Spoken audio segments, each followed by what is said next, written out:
Well, my friends, see, this is an acute case.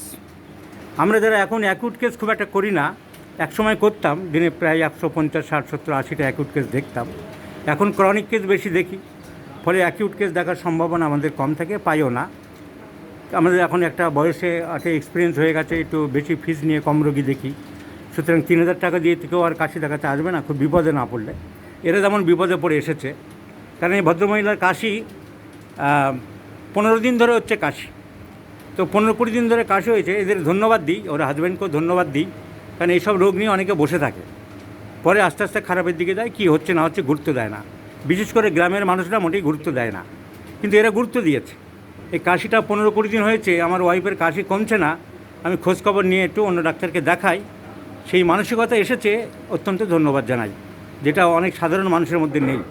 আমরা দেখেছি যে শিক্ষিত মানুষরা, একটা এই কদিন আগে এসেছিলো, তোমাদের ছবি দেখাবো, ফেসবুকে তো দেওয়া যাবে না, ব্রেস্ট টিউমার, শিক্ষিত মহিলা, ক্যান্সার লাস্ট স্টেজ।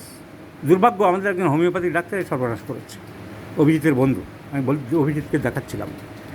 তো এরা যে এইভাবে সর্বনাশ মানুষকে করছে, তা আমি বললাম যে 3 বছর ধরে আপনি পড়ে আছেন, তা আপনি জানাবেন, আপনি অন্য কোনো ডাক্তারের সাজেশান দেবেন না?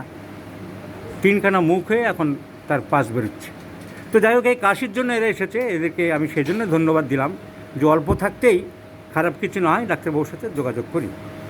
এখন এই কাশি, আমি অ্যাকিউট কেসে বারবারই বলেছি যে অ্যাকিউট কেসের কজেশন ইজ ভেরি ইম্পর্ট্যান্ট। কারণটা কি, ক্রনিকও আছে, অ্যাকিউটের সবসময় কজেশন বেশি ইম্পর্ট্যান্ট। জ্বর কেন হলো, কাশি কেন হলো, পেট ব্যথা কেন হলো, মাথা ব্যথা কেন হলো?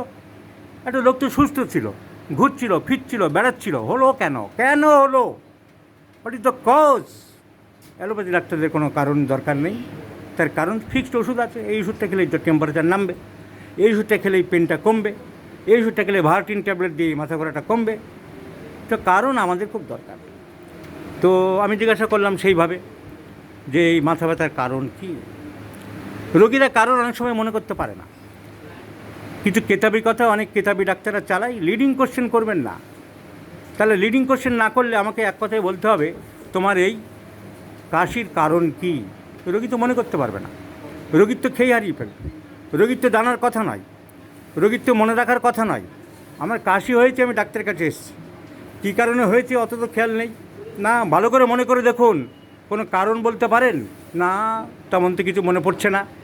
সুতরাং আমাকে লিডিং কোশ্চেন করে মনে করে দিতে হবে। কী খেতে ভালোবাসেন, বলো লিডিং কোশ্চেন করো না।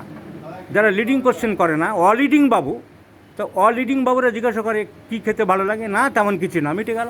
অলিখিত বাবু, অলিডিং বাবু চ্যাপ্টার পাল্টে চলে গেল, ডিজিআর নাথিং পার্টিকুলার।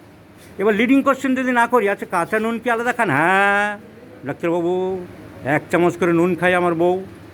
এটা কী হলো, লিডিং করার পরে আমি জানতে পারলাম। তাই অলিডিং বাবুদের আমরা নমস্কার করে দূরে সরে রাখি। আমার ফলোয়ার, আমার পথে চলো। রোগীকে মনে না করিয়ে দিলে সে বলতে পারে না। এনাকে মনে করে দিলাম যে নির্দিষ্ট কোনো কারণ তোমার মনে পড়ে কি? তুমি গ্রামের মহিলা ছিলে, তুমি পুকুরে নেমে অনেকক্ষণ চান করেছিলে।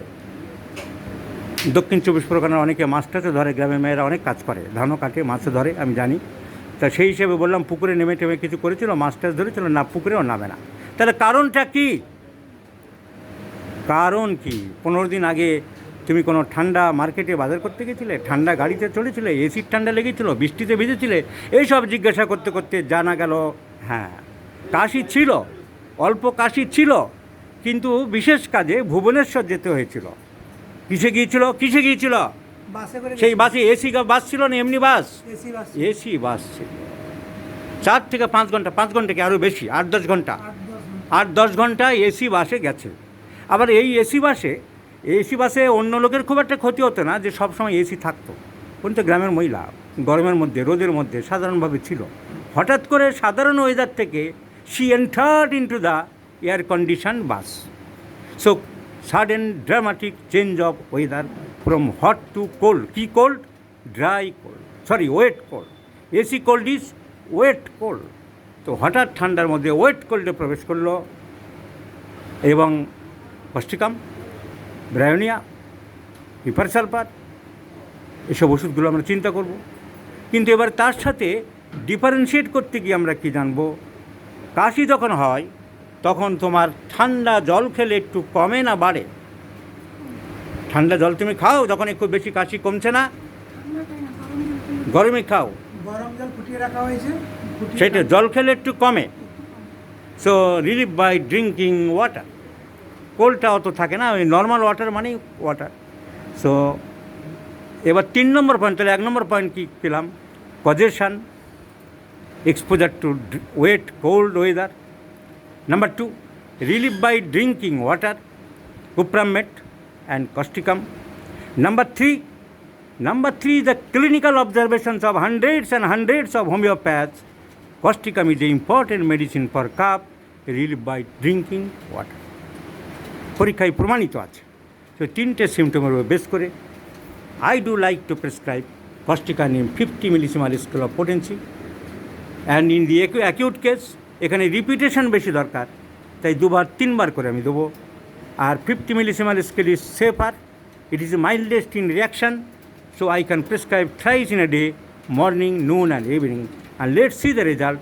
এই অ্যাকিউট কেস 15-20 দিন ধরে মারাত্মক কাশি, যা কোনো ওষুধেই কমছে না, এই কস্টিকামে যদি আমি 4 দিন, 5 দিন, 7 দিন পরে উপকার পাই, তাহলে যেসব অ্যালোপ্যাথিক ফিজিশিয়ানরা, যে সমস্ত ভেগধারী শিক্ষিত মানুষরা নাক ছিটকায় হোমিওপ্যাথির নামে, তারা প্রমাণ পাবে যে হোমিওপ্যাথিক ওষুধ অ্যাক্টস ম্যাজিক্যালি।